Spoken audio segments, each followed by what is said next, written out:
Now type in the heading line, Super Sounds, comma, space, Super Systems, in title case, which means that each word is capitalized.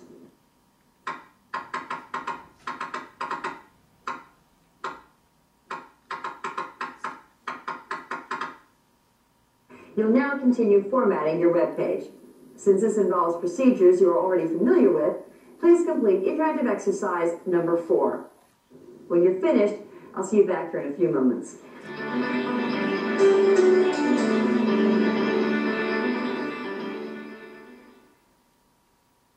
Welcome back. If you completed the exercise properly, your web page should look something like this.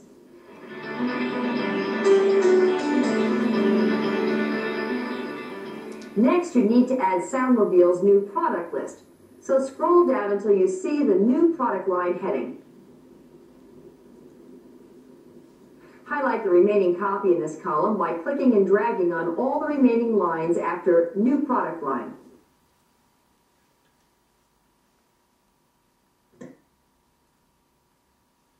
Then press Delete to remove them from the document. The insertion point is now below the New Product Line heading, which is where you will add a bulleted price list of new products. Open the Insert menu and click on File. The MVLS folder is already displayed in the Look-In box. So find the file productline6.doc and double-click on it to insert it. Notice that the products and the bulleted list at the top of the inserted file are in the wrong order. To sort the list so that X200 is at the top, click and drag to the left of the bulleted items to select them.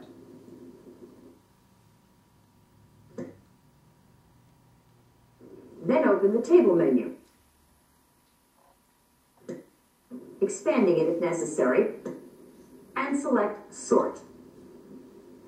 Make sure Paragraphs is listed in the Sort By box, and that Ascending is selected. Then click on OK. And the list is sorted. Press the right arrow key to remove the highlighting.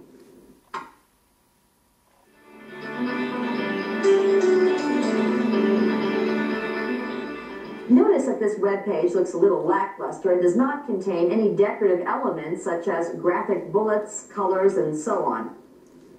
Conveniently, Word allows us to easily add these features by applying a theme.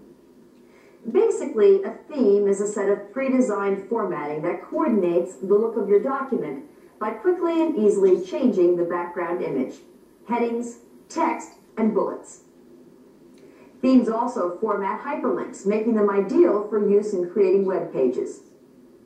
To apply a theme to your web page, simply open the Format menu and select Theme. And the Theme dialog box appears, displaying a variety of preset themes. Now choose Blends from the Choose a Theme list. Below the Choose a Theme box are options for further enhancing your web page, including vivid colors, active graphics, and background image. The Vivid Colors option is currently not selected, but when you click on it, the text in the preview window changes to a brighter color. And deselect the Background Image option. Notice the gradient background is removed. To restore it, reselect Background Image. The Active Graphics option changes graphic elements like bullets from simple to more interesting graphics, and even adds animation to some of them, an effect which can only be viewed in your web browser.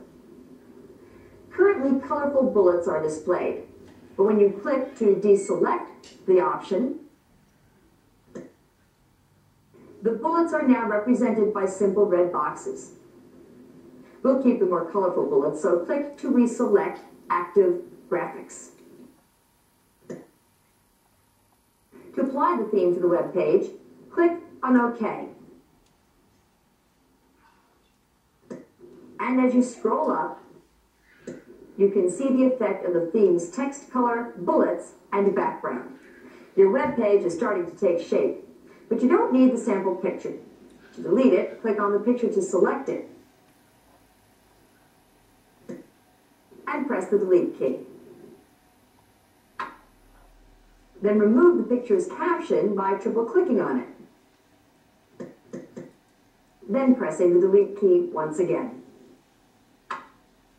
To save the work you've done so far, click on the Save button. In the Save As dialog box, the title is listed as Left Aligned Column, which, as you'll recall, is the name of the template we used. To rename the title, click on the Change Title button and type in Soundmobile X-Series.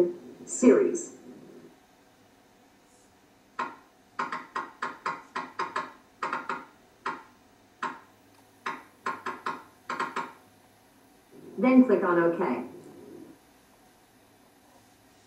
Now triple-click in the file name box and type X-Series info.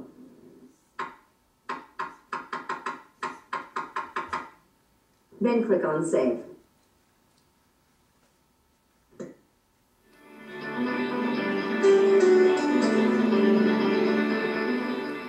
As mentioned earlier, this web page was created by default as a table with 2 columns. However, the document in the right column is rather long and requires a lot of scrolling to get through it. We could add a table of contents in the left column, but as soon as we scroll through the information on the right, the table of contents would be out of view, as would the company header on top. Conveniently, Word 2000 has integrated a sophisticated web authoring tool, which solves this problem, called a frame. Before we can insert a frame, we must create the Frames page, which will contain the frames, by opening the Format menu, expanding the menu if necessary, and selecting Frames. Then New Frames page. Notice that although the document display appears the same, the Frames toolbar has appeared, and that the title bar now reads Document 3. Frames are horizontal and vertical areas you can create to maximize the amount of important information on your web page, as well as make the page more interesting and improve navigation. When you add frames to a web page, you are actually creating several new web pages that are bound together by a single Frames page. While these new frames or web pages exist as separate HTML files, you can display all of them and their contents together at once by opening the Frames page. When you add frames to an existing web page, Word creates a Frames page that will contain the original web page, the new frame, and any new frames we insert. Frames also use hyperlinks to create links to other web pages or websites. When the user clicks a hyperlink, the web page is displayed in the designated frame. The web browser does not redraw this information in the other frames. A typical 3-frame layout might have 2 frames which don't change, a title bar or header information in the top frame, and a navigation bar, often a hyperlinked table of contents, in the left frame. The larger right frame would display the selected hyperlinked web pages from the table of contents. Following this example, we'll now insert 2 frames into our web page, a banner frame on the top and a table of contents frame on the left. To do this, we'll use the Frames toolbar. We'll first create a frame to contain the Soundmobile Inc. header at the top of the web page, so click on the New Frame Above button on the Frames toolbar. A new frame appears at the top of the web page. Note that the border between the new frame and the rest of the web page is much thicker than the table grid lines. Next, we'll move the Soundmobile Inc. header into the new frame by triple-clicking to select it.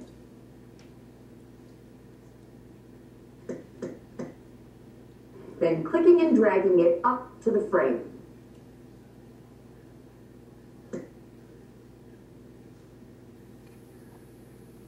Now click anywhere in the frame to remove the highlighting. At this point, you may need to move the frame's toolbar by clicking on its title bar and dragging it out of the way.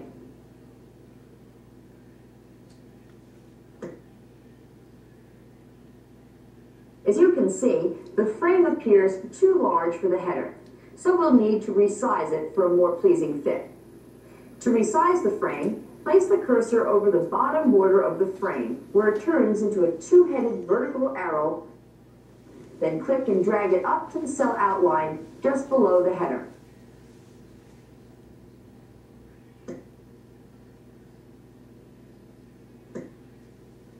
Notice that the new frame contains its own scroll bar. If this frame contained a longer document, you would be able to scroll independently of the bottom pane.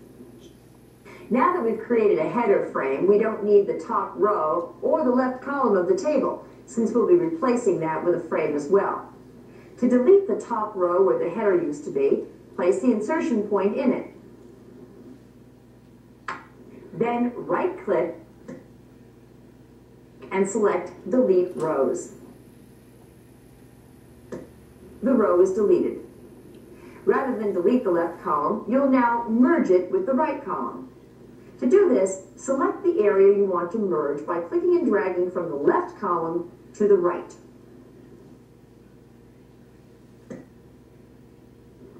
Now right-click, and from the shortcut menu, select Merge Cells. The columns are merged into one large cell.